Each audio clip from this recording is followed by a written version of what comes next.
So to go deeper into Radhashtami, we can turn to Krishna book, chapter 47, starting to feel more like Radhashtami. Everyone's a little less energetic due to the bug that's been everywhere, but hopefully we're bouncing back. And Sri Radhashtami is a perfect date for rejuvenating your spiritual energies. You can really feel your spiritual life go to another level if you so desire on this day. Those who have been slack or a bit sliding backwards, you can reverse the trend by begging for Srimati Radharani's mercy on Sri Radhashtami. And those who want to take your spiritual life to another level can also beg for her mercy.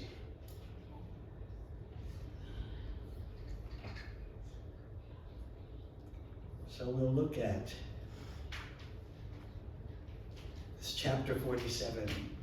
It's a very special section of Srimad Bhagavatam. Of course, Krishna book is the summary study of the 10th canto of Srimad Bhagavatam. Summary study that Srila Prabhupada gave us because he wasn't sure that he would be in this world long enough to even start the 10th canto once we could finish it.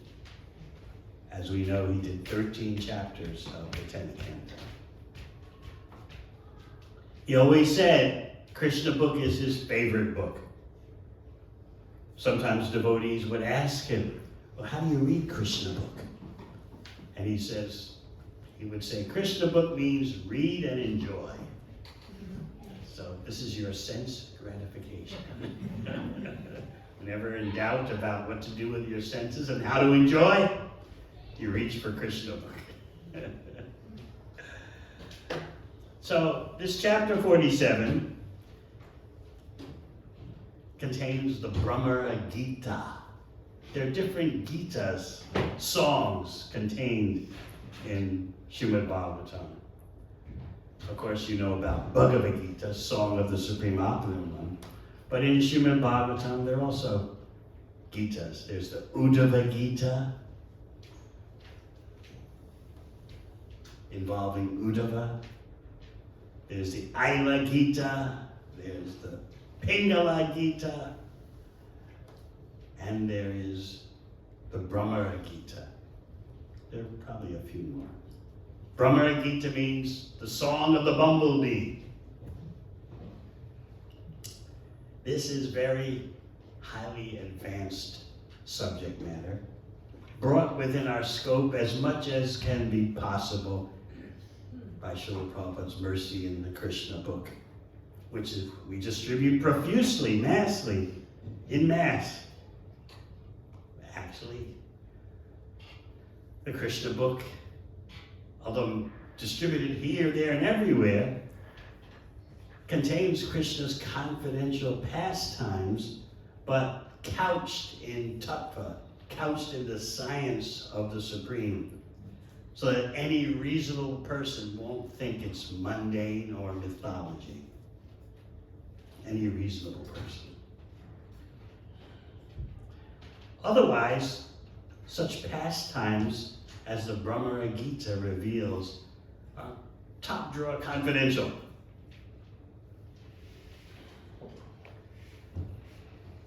What you're going to hear is what Uddhava found when he was sent by Krishna to Vrindavan to deliver a message,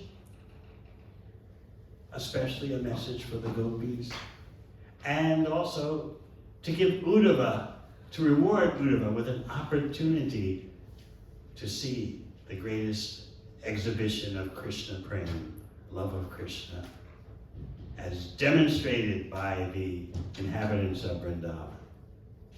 But there's a third reason why Krishna dispatched Uddhava to Vrindavan. Krishna wanted Uddhava to see that the residents of Dwarka, although they thought they were the most dear to Krishna and the topmost lovers of Krishna. Krishna wanted Uddhava to witness that nothing compares to the love of the residents of Vrindavan. And Krishna knew that if Uddhava comes back to Dwarka and reports this truth, no one will doubt it, because everyone respects Uddhava. So all these items were going on as Uddhava made his trip to Vrindavan. So he's already, at this point, he's already talked to Nanda Maharaj and Yashoda. He arrived in the evening and he discussed with Nanda Maharaj and Yashoda and witnessed their love and separation. And now it's morning. Every morning, the young gopis would gather at the house of Yashoda to give her consolation in separation from her son. And so when they gathered there that morning, they noted Uddhava's presence. And so we'll begin from there. If you like, you can listen and follow along on the screen. We may pause from time to time and say something, we may not. When the gopis saw Uddhava, they observed that his features almost exactly resembled those of Krishna, and they could understand that he was a great devotee of Krishna's. His arms were very long, and his eyes were just like the petals of the lotus flower. He was dressed in yellow garments and wore a garland of lotus flowers. His face was very beautiful. Having achieved the liberation of Sarupya, and thus having the same bodily features as the Lord, Uddhava looked almost like Krishna. Of course, Uddhava is the eternal associate of the Lord, so it's not that he attained liberation per se, but it's a way of pointing out this characteristic that he looks just like Krishna. In Krishna's absence, the gopis had been coming dutifully to visit Mother Yashoda's house early in the morning. They knew that Nanda Maharaj and Mother Yashoda were always grief-stricken, and they had made it their first duty to come and pay their respects to the most exalted elder personalities of Vrindavan. What is this grief?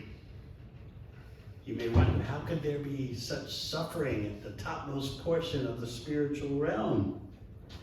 But that grief is the highest spiritual ecstasy of love of Krishna and separation. Externally, it looks like grief that we know, suffering, but actually, it's the greatest pleasure. The example given by Sanatana Goswami in Brihad Bhagavatamrita is ice. If someone takes an ice cube out of the freezer and puts it up against your skin, you feel a burning sensation. So to ordinary perception, the ice, it's burning my skin. But actually the ice is not fire, it's totally cold. Similarly, love of Krishna and separation seems to be, from the external point of view, painful, but actually it's the greatest pleasure.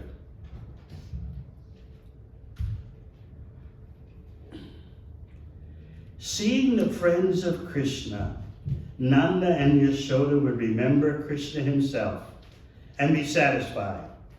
And the gopis also would be pleased by seeing Nanda and Yashoda.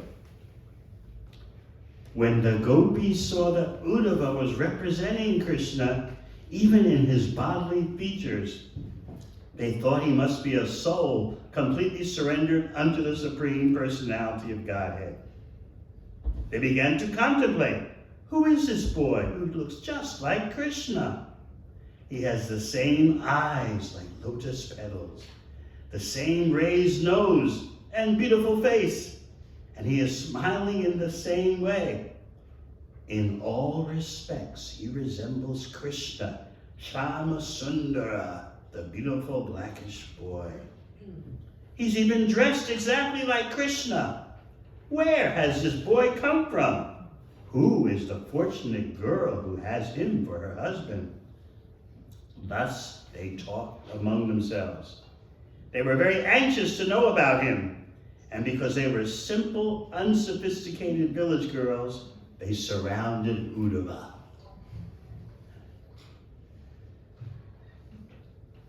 Actually, these young gopis are at the topmost level of spiritual perfection. Greater than any mystic yogis, greater than any gyanis, metaphysical philosophers. They're coming across as simple, unsophisticated village girls. So out of curiosity, they're surrounding Uddhava. Very, how do you say, innocently, very unabashed, surrounding him like, oh, the curiosity looks just like Krishna. Who's the girl who has him for her husband?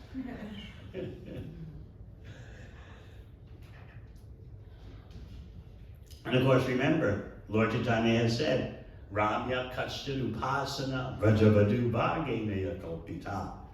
There is no greater method of loving Krishna. There are no greater authorities in loving Krishna than the cowherd damsels of Braj. When the gopis understood that Uddhava had a message from Krishna, they became very happy and called him to a secluded place and offered him a nice sitting place. They wanted to talk with him very freely and did not want to be embarrassed before unknown persons. They welcomed him with polite words in great submissiveness. We know that you are a most confidential associate of Krishna, and that he has therefore sent you to Vrindavan to give solace to his father and mother. We can understand that family affection is very strong. Even great sages who have taken to the renounced order of life cannot give up family affection cent per cent. Sometimes they think of their family members. Krishna has therefore sent you to his father and mother. Otherwise, he has no further business in Vrindavan. He is now in town. What does he have to know about Vrindavan village or the cows' pasturing grounds? These are not at all useful for Krishna because he is now a man of the city. Surely he has nothing to do with persons who do not happen to be his family members. Friendships with those outside the family continue as long as there is some self-interest in them. Otherwise, why should one bother about those outside the family? Specifically, a person attached to the wives of others is interested in them as long as there is a need of sense gratification. Just as bumblebees have interest in flowers as long as they want to take the honey out of them. It is psychologically very natural that a prostitute does not care for her paramour as soon as he loses his money. Similarly, when citizens find that a government is incapable of giving them full protection, they leave the country. A student, after finishing his education, gives up his relationship with the teacher and the school. A priest, after taking his reward from the worshiper, gives him up. When the fruit season is over, birds are no longer interested in the tree.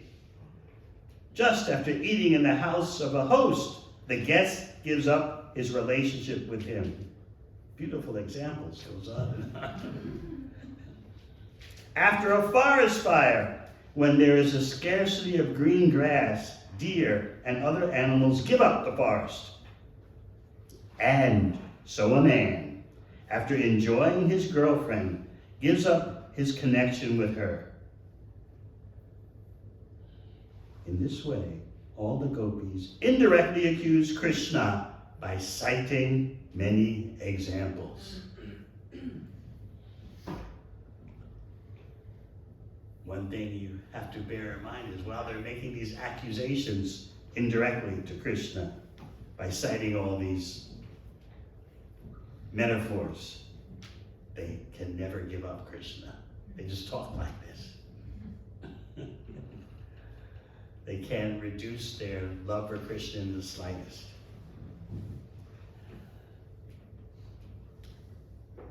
Uddhava understood that the Gopis of Vrindavan were all simply absorbed in the thought of Krishna and his childhood activities. While talking about Krishna with Uddhava, they forgot all about their household business. They even forgot about themselves as their interest in Krishna increased more and more. You see what's going on? They're indirectly accusing Krishna. Krishna has no interest in us. Krishna has left us just like a bee leaves the flower after the bee takes away all the pollen. But the more they talk, the more their attachment for Krishna grows.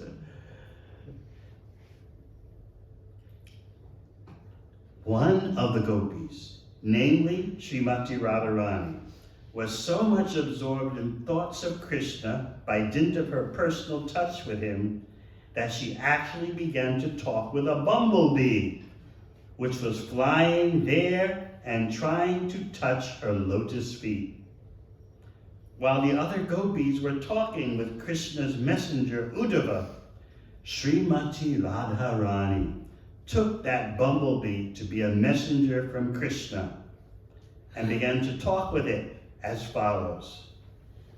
So this is going on simultaneously while the other Gopis are talking with Uddhava. Srimati Radharani is having this incident with the bumblebee. She's taking the bumblebee to be a messenger from Krishna, while the other Gopis are talking with Krishna's messenger, Uddhava.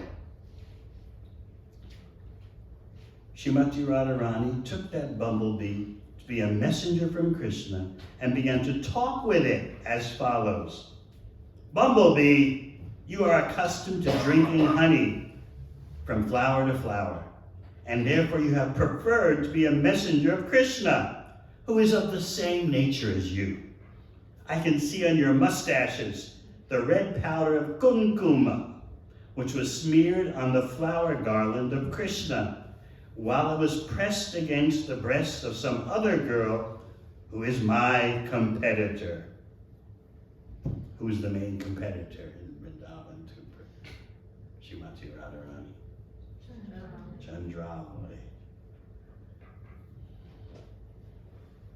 And why does Krishna have such competitors for him? That increases Krishna's pleasure.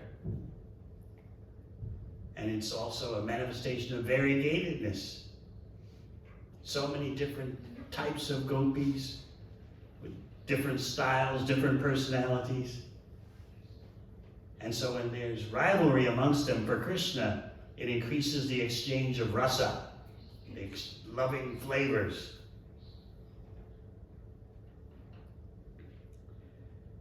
You, she's addressing the bumblebee, you feel very proud because of having touched that garland, and your mustaches have become reddish. You have come here carrying a message for me, anxious to touch my feet. But, my dear bumblebee, let me warn you, don't touch me. I don't want any messages from your unreliable master. You are the unreliable servant of an unreliable master. It may be that Srimati Radharani purposely addressed the bumblebee sarcastically in order to indirectly criticize the messenger Uddhava. Like the other gopis, Srimati Radharani saw that Uddhava's bodily features resembled Krishna's, but she also saw Uddhava as being equal to Krishna. Indirectly, therefore, she indicated that Uddhava was as unreliable as Krishna himself. Srimati Radharani wanted to give specific reasons why she was dissatisfied with Krishna and his messenger. She addressed the bumblebee. Your master Krishna is exactly of your quality. You sit down on a flower, and after tasting a little honey, you immediately fly away and sit on another flower and taste. Similarly, only once did your master Krishna give me the chance to taste the touch of his lips, and then he left me altogether. I know also that the goddess of fortune, Lakshmi, who is always in the midst of the lotus flower, is constantly engaged in Krishna's service. But I do not know how she has become so captivated by Krishna and why she is so much attached to Krishna, although she knows his actual character. Maybe she is so much captivated by Krishna's sweet words that she cannot understand his real character. As far as we are concerned, we are more intelligent than the goddess of fortune. We are not going to be cheated anymore by Krishna or his messengers.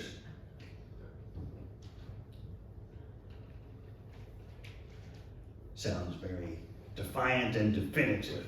That's it. Finished. According to expert opinion, Lakshmi, the goddess of fortune, is a subordinate expansion of Srimati Radharani. As Krishna has numerous expansions of Vishnu Murtis, so his pleasure potency, Radharani, also has innumerable expansions of goddesses of fortune. Therefore, the goddess of fortune, Lakshmi Ji, is always eager to be elevated to the position of the Gopis. She's eager, but she can't because she's in Vaikuntha mode, awe and reverence. But she's attracted to the love that Krishna's Braja Gopis have. She wants to enter into that mode, but she can't because she's a Vaikunthaite. She's always with Lord Narayan in awe and reverence. But Krishna allowed her to be, since he couldn't give her a position in Goloka Vrindavan, he allowed her to be a golden line on his chest. She could dwell there.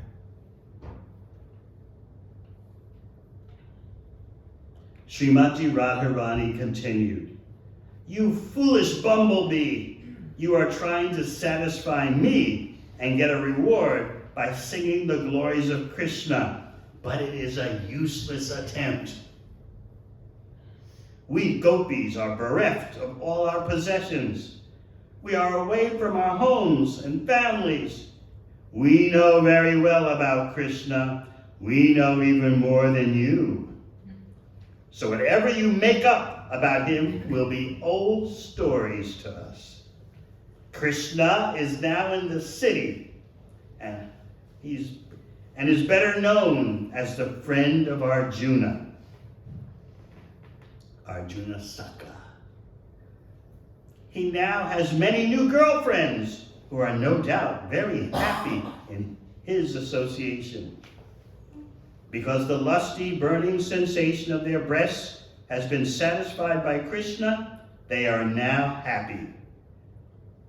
Remember, Krishna's associates have no material bodies. There's no such thing as material lust in their association. If you go there and glorify Krishna, in other words, you go to Dwarka. You go there and glorify Krishna, they may be pleased to reward you. You are just trying to pacify me by your behavior as a flatterer, and therefore you have put your head under my feet. But I know the trick you're trying to play. I know that you are a messenger coming from an even greater trickster, Krishna. Therefore, please leave me. I can understand that you are expert in reuniting two opposing parties. But at the same time, you must know that I cannot place my reliance upon you, nor upon your master, Krishna. We left our husbands, children, and relatives only for Krishna. Yet, he did not feel any obligation in exchange. At last, he has left us forlorn. Do you think we can place our faith in him again? We know that Krishna cannot live for a moment without the association of young women. That is his nature. He is finding difficulty in Mathura because he is no longer in the village among innocent cowherd girls. He is in aristocratic society and must be feeling difficulty in making friendships with other young girls. Perhaps, she's speaking to the bumblebee, remember, perhaps you have come here to canvass again, or to take us there. But why should Krishna expect us to go there? He is greatly qualified to entice all other girls, not only in Vrindavan or Mathura, but all over the universe. His wonderfully enchanting smile is so attractive, and the movements of his eyebrows are so beautiful that he can call for any woman from the heavenly, middle, or plutonic planets. Even Mahalakshmi, the greatest of all goddesses of fortune, hankers to render him some service. In comparison to all these women of the universe, what are we? We are very insignificant. This is the nature of Braj Leela, that the residents of Vrindavan think themselves to be ordinary human beings. That makes for the increased sweetness of the pastimes. Krishna advertises himself as magnanimous, and he is praised by great saints. His qualifications would be perfectly utilized if he would only show us some mercy, for we are so much downtrodden and neglected by him. You poor messenger, you are only a less intelligent servant. You do not know much about Krishna, how ungrateful and hard-hearted he has been, not only in this life, but in his previous lives also. We have all heard this from our grandmother, Purnamasi. She has informed us that Krishna was born in a Kshatriya family previous to this birth and was known as Ramachandra. In that birth, instead of killing Bali, an enemy of his friend, in the manner of a Kshatriya, he killed him just like a hunter. A hunter takes a secure hiding place and then kills an animal without facing it. So Lord Ramachandra, as a Kshatriya, should have fought with Bali face to face, but instigated by his friend, he killed him from behind a tree. Thus, he deviated from the religious principles of a Kshatriya. Also, they're slanting everything. You see, everything is reflected in the material world from the spiritual world. So in the spiritual world, all this goes on purely. No one has a material body, no material qualities. But you can see how the purity of the spiritual world distorts into the material world. And so, therefore, there are these accusations and slanted history, which are quite commonplace, as many of you know. Also, he was so attracted by the beauty of Sita that he converted Shurpanakha, the sister of Ravana, into an ugly woman by cutting off her nose and ears. Shurpanakha proposed an intimate relationship with him, and as a Kshatriya he should have satisfied her. But he was so henpecked that he could not forget Sita Devi, and he converted Shurpanakha into an ugly woman. Again, slanted history. Shurpanakha was trying to attack Sita Devi. Because she wanted Ram. Shurpanakha she wanted Ram.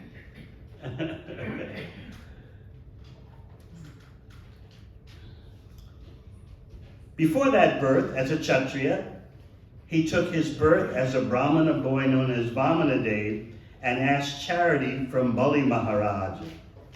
Bali Maharaj was so magnanimous that he gave him whatever he had. Yet Krishna, as Vamanadev, ungratefully arrested him just like a crow and pushed him down to the Patala kingdom. We know all about Krishna and how ungrateful he is. See, they don't mention that Krishna became the doorman of Bali Maharaj. And Bali Maharaj had more opulence where he was assigned in the lower planetary system, and Krishna himself became the doorman. They don't mention that.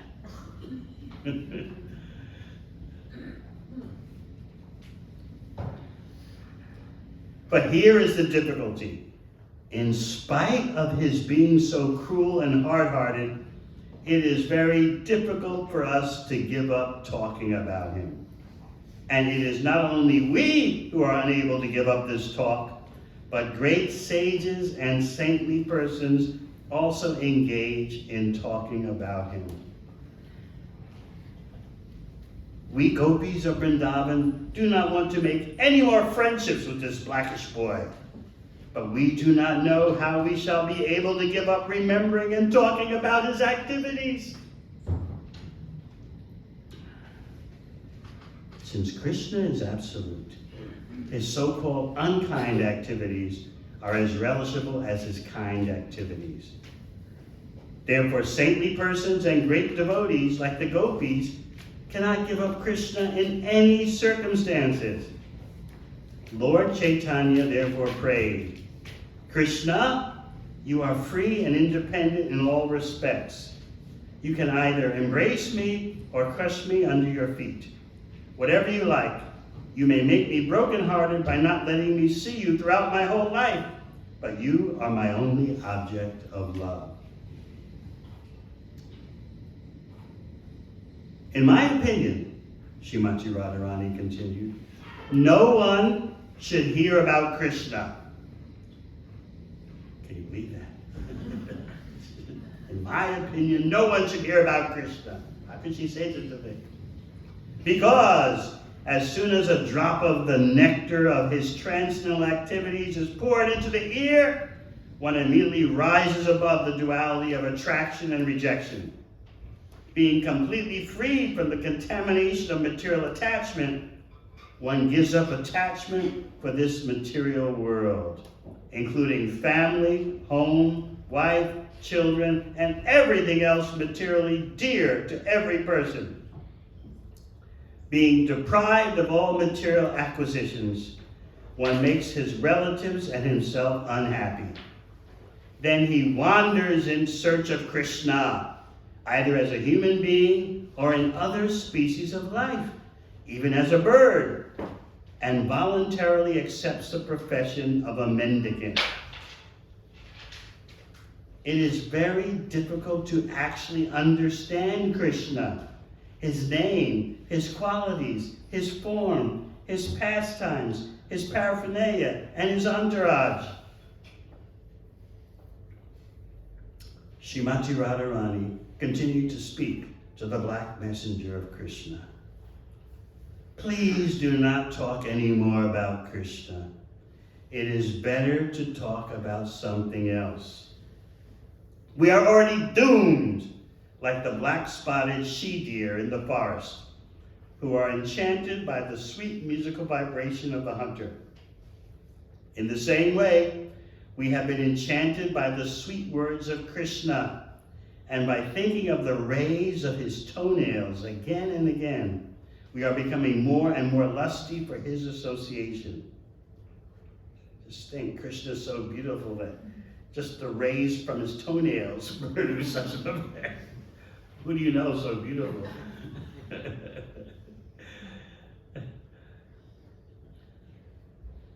Therefore, I request you not to talk of Krishna anymore.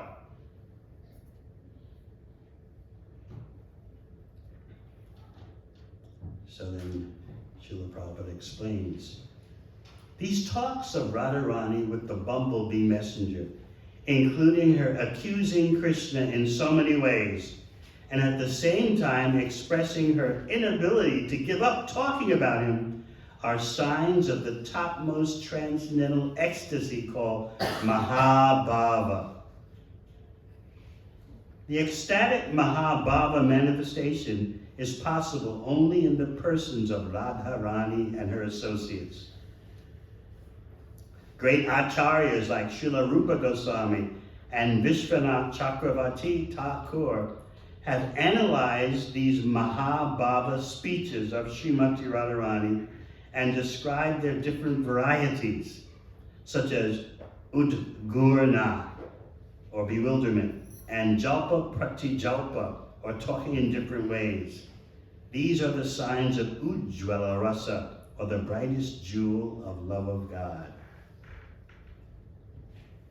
So these acharyas, and you can read in the purports in Chaitanya Charitamrita, they've analyzed these speeches of Radharani in 10 different ways. Some of them are called Udgurna, as we heard, and Jalpa Patijalpa, and there are others. This is how vast the science of pure love is, that there are 10 different features of the speech, the Gita, the song that Srimati Radharani is singing to the bumblebee, is stating to the bumblebee. Page after page of commentary by the acharyas analyzes the dialogue, or it's one-sided because she's doing all the talking. Analyze them into different classifications of ecstasy. So whatever you think about material so-called happiness is just the slightest speck compared to the vast ocean that Srimati Radharani is expressing. And therefore there are so many terminologies. And as you become more developed in your bhakti, you become attracted to these qualities and classifications. Otherwise, I know in the beginning you just read Mahabhava, and then there's Udgurna, bewilderment, Jalpa Pratijalpa. You can read about it in Chaitanya Charitamrita, and you probably just pass over it. It's so far beyond us. But as you read and reread and serve more, these items become very meaningful and attractive to you as we shake off the shackles of impersonalism. Now, Mayavadis go crazy reading this kind of stuff. What? Oh my God, this is the ultimate reality?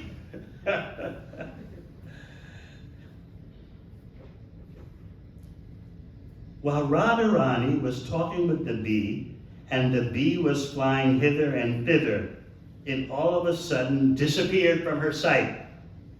She was in full mourning due to separation from Krishna, and felt ecstasy by talking with the bee. But as soon as the bee disappeared, she became almost mad, thinking that the messenger bee might have returned to Krishna to inform him all about her talking against him. Krishna must be very sorry to hear it, she thought. In this way, she was overwhelmed by another type of ecstasy. And that another type of ecstasy will be analyzed in Bhakti Rasamrita Sindhu, in Chaitanya Charitamrita, Ujjvala Nilamani. In the meantime, the bee, flying hither and thither, appeared before her again. She thought, Krishna is still kind to me. In spite of the messengers carrying disruptive messages, he is so kind that he has again sent the bee to take me to him. Srimati Radharani was very careful this time not to say anything against Krishna. My dear friend, I welcome you, she said. Krishna is so kind that he has again sent you. Krishna is so kind and affectionate to me that he has fortunately sent you back, in spite of your carrying my message against him. See the swerve, the shift.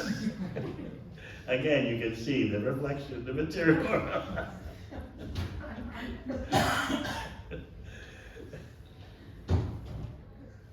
All good fortune to you, my dear friend. Now you may ask from me whatever you want. I shall give you anything because you are so kind to me. You have come to take me to Krishna because he is not able to come here, being surrounded by new girlfriends in Mathura. But you are a tiny creature. How can you take me there? How will you be able to help me meet Krishna while he is taking rest there with the goddess of fortune and embracing her to his chest? Never mind. Let us forget all these things about my going there or sending you. Please, let me know how Krishna is faring in Mathura. Tell me if he still remembers his foster father, Nanda Maharaj, his affectionate mother, Yashoda, his cowherd friends, and his poor friends like us, the Gopis. I am sure he must sometimes sing about us, who served him just like maidservants without any payment. Is there any possibility that Krishna will come back and places a guru-scented hand on our heads? Please put all these inquiries to Krishna.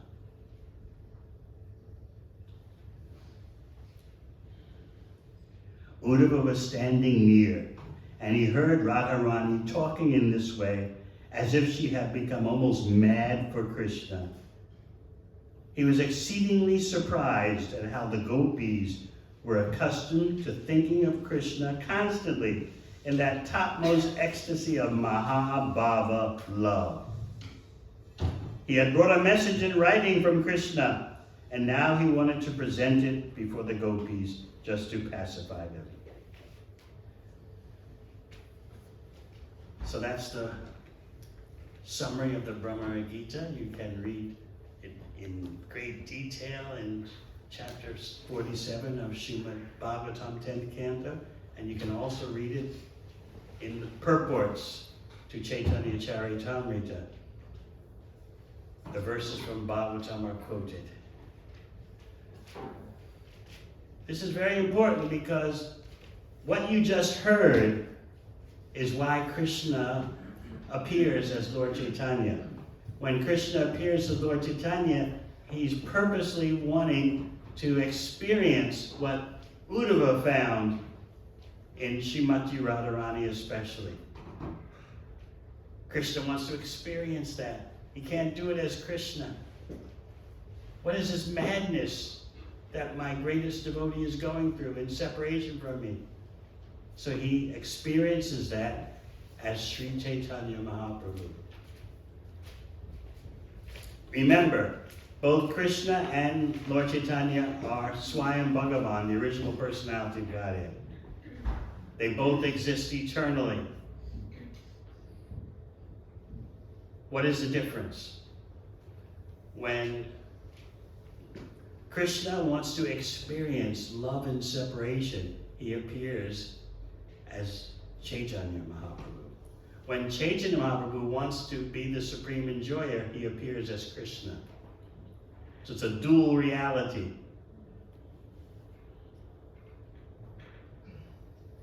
So as you may have heard before, at the topmost portion of the spiritual world, Goloka Vrindavan, on the Krishna Loka planet, there are two topmost abodes, the abode of Lord Chaitanya and the abode of Krishna. So in the abode of Lord Chaitanya, there is the sweetness, magnificent sweetness, and in the abode of Vrindavan, Goloka Vrindavan, there is magnificent sweetness. But In the abode of Lord Chaitanya, the sweetness is coexisting with Audarya, compassion. So even though the abode of Lord Chaitanya is loaded with sweetness, there's also that compassion which Lord Chaitanya demonstrates in the material world. Some devotees are attached more to Krishna Leela. Other devotees are attached more to Gaura Leela. Bhaktivinoda Thakur explains this. And some devotees are attracted to both. So both are the topmost portions of the spiritual world. So those more attracted to Krishna Leela go to Goloka Vrindavan. Those more attracted to the sweetness with compassion go to Lord Chaitanya's abode, and some go to both. They appear simultaneously in both. I know, very inconceivable.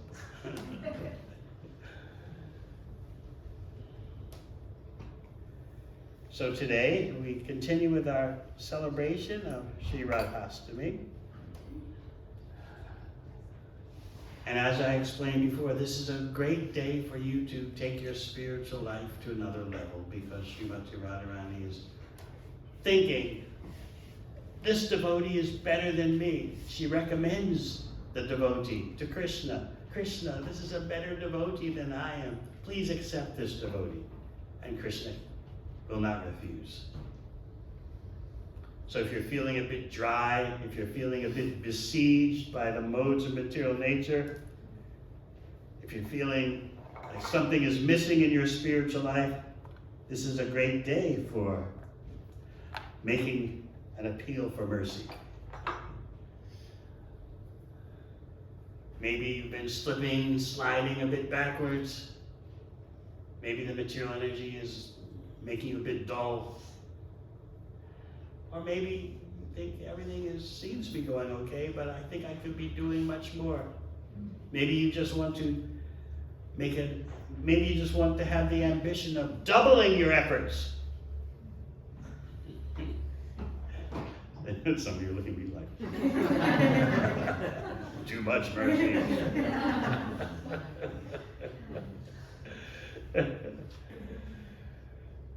So today is a wonderful day for doing that, because Krishna belongs to Srimati Radharani. Krishna wants to become under her control. She's Vrindavaneshwari, the queen of Vrindavan. She's actually the most powerful force in Vrindavan, by Krishna's arrangement.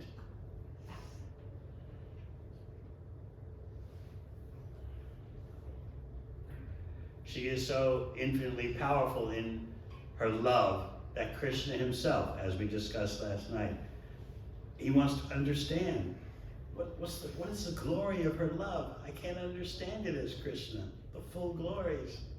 What are the wonderful qualities in me that she alone can taste?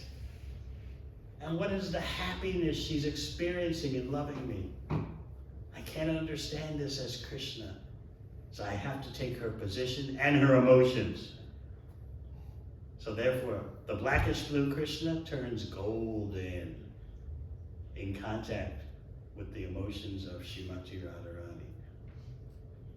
So remember, the state of madness, transcendental madness of Mahabhava that Uddhava witnessed in Vrindavan, that is the state that Lord Chaitanya inhabits.